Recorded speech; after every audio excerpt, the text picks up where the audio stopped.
शेतकरी मित्रांनो आज आपण केळी उत्पादक शेतकऱ्याच्या शेतात आलोय। शेतकरी मित्रांनो त्यांची 4 महिन्याची केळी आहे, तर तुम्ही ते केळीची ग्रोथ वगैरे एकदम बेस्ट झालेली आहे। त्याच्यानंतर त्यांनी आता सुरुवातीला आता या स्टेजला फॉस्फरिक ऍसिड सोडलेलं होतं, तर त्याचा कसा रिझल्ट आलेला आहे तेही आपण पाहणार आहोत। तर शेतकरी मित्रांनो त्यांची आज आपण मुलाखतच घेणार आहोत की केळी नियोजन करत असताना त्यांनी कशा पद्धतीने नियोजन केलेलं आहे आणि आता फॉस्फरिक ऍसिड सोडून त्यांना कसा रिझल्ट जाणवलेला आहे। दादा आपलं नाव सांगा। माझं नाव पवन पवार, गाव बांबरे।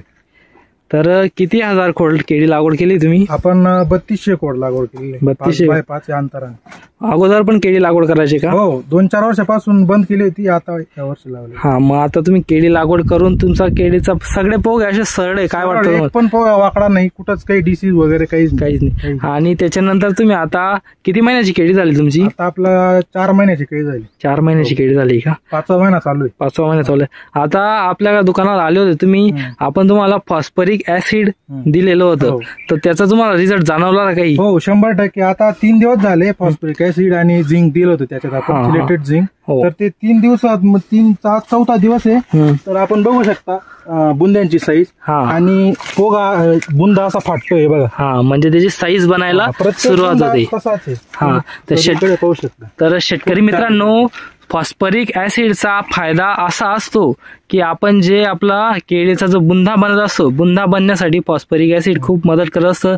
कारण की जेवढा जास्त फॉस्फरस झाडाला गेला तेवढा त्याच्या मुळांची संख्या वाढत असते, तेवढा आपटेक वाढत असतो आणि दिलेले जे खतं असतात हे केळी पुरेपूर प्रमाणामध्ये घेत असते। आणि शेतकरी मित्रांनो त्यामध्ये आपण झिंक का देत असतो, तर शेतकरी मित्रांनो झिंकने काय असतं, झाडामध्ये उच्च कोटीचे हार्मोन्स तयार होत असतात। हार्मोन्स तयार झाल्यामुळे काय होत असतं, चांगल्या प्रकारे पानांमध्ये थिपणे देत असते, त्याच्यानंतर जे रोगप्रतिकारक क्षमता असते चांगल्या प्रकारे वाढत असते आणि पूर्ण केळीमध्ये एक वेगळ्याच प्रकारची थिकनेस आपल्याला पाहायला मिळत असते आणि आपला पूर्ण प्लॉट हा एकदम ग्रीन हा आपल्याला पाहायला मिळत असतो। तर त्या दादा त्यांच्याकडून आपण पुढे कसं नियोजन केलेलं आतापर्यंत तेही जाणून घेणार आहोत।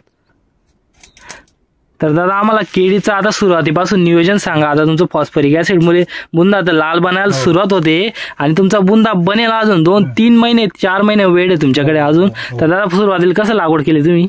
तर लागवड करताना आता आपली 1 मार्चची लागवड आहे। हा, आणि तुम्ही एक्क्याचं रोप आणलं होतं का?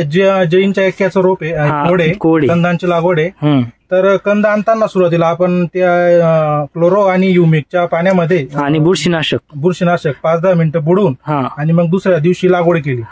लागवड केल्यानंतर त्याला 8व्या दिवशी पहिली ड्रिंचिंग केली आपण युमिक आणि रोकोची।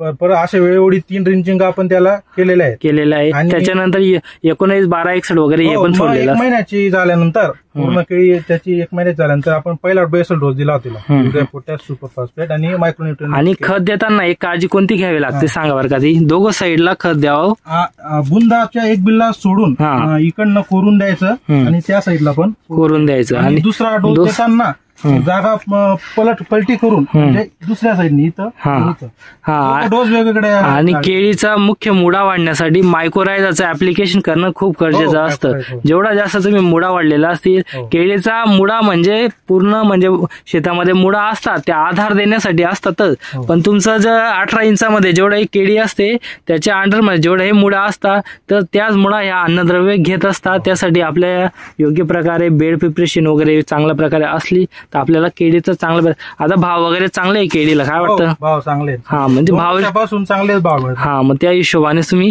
पूर्ण आता 3200 खोड लागवड केलेले योग्य प्रकारे वेळोवेळी आपल्याला खत नियोजन नत्र, फुरत, पालाश, त्याच्यानंतर कॅल्शियम, मॅग्नेशियम, सल्फर, त्याच्यानंतर बोरान येत असतं, झिंक, फेरस वगैरे येत असतं। हे जे सूक्ष्म अन्नद्रव्य असतात, अमिनो ऍसिड असतात, वेळोवेळी मायक्रोरायझाचे ऍप्लिकेशन जर केलं तर चांगल्या प्रकारे आपल्याला केळीची रास ही पसत असते।